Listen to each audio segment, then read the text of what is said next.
Rais William Ruto amemteua Canon Mama Aida Odinga kuwa balozi wa Kenya katika Umoja wa Mataifa, yani United Nations Environment Program UNEP. Uteuzi huu si wa mkataba bali ni wa kudumu. Uteuzi wa Aida Odinga umepokelewa kwa hisia mseto kutokea kwa wanachama wa ODM na wa Kenya kwenye mitandao.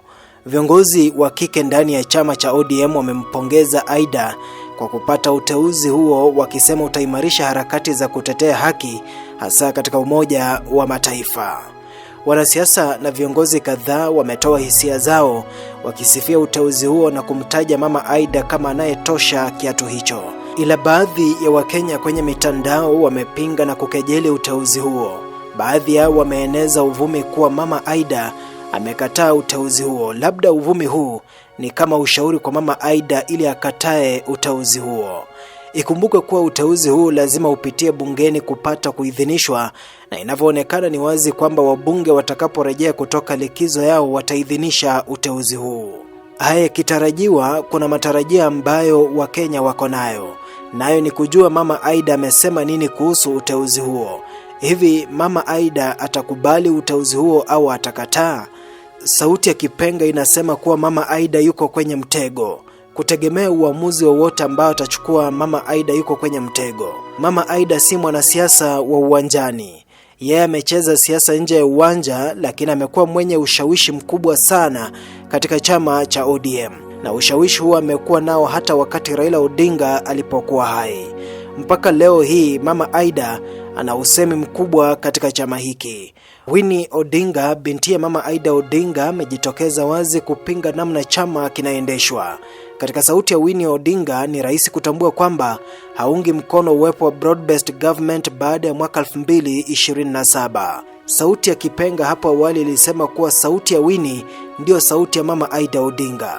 Basi akikubali uteuzi huu, Mama Aida atalazimika kufuta mashambulizi kupitia Winnie dhidi ya serikali ya Rais Ruto.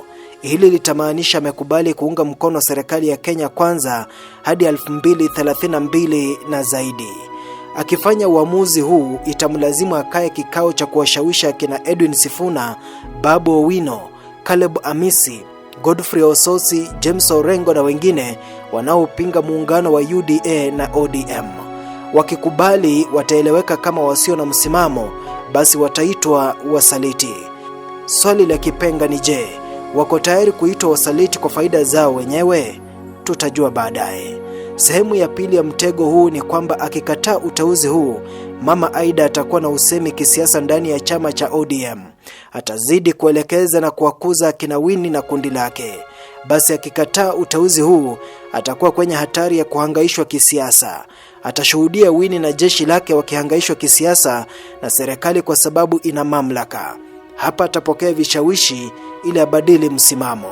Sauti ya Kipenga inamwachia Mama Aida nafasi na uhuru wa kuamua kuhusu uteuzi huu.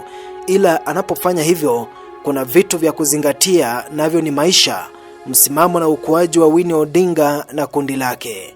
Atalazimika kuzingatia hali ya wananchi na mustakabali wa taifa. Ingawa Mama Aida ana nafasi na uhuru wa kuchagua kufuata matamanio yake mwenyewe, hivi ataweza kutunza heshima ya jina la Raila Odinga au atalichafua? Tumepuliza Kipenga. Mimi ni Nelson Songa.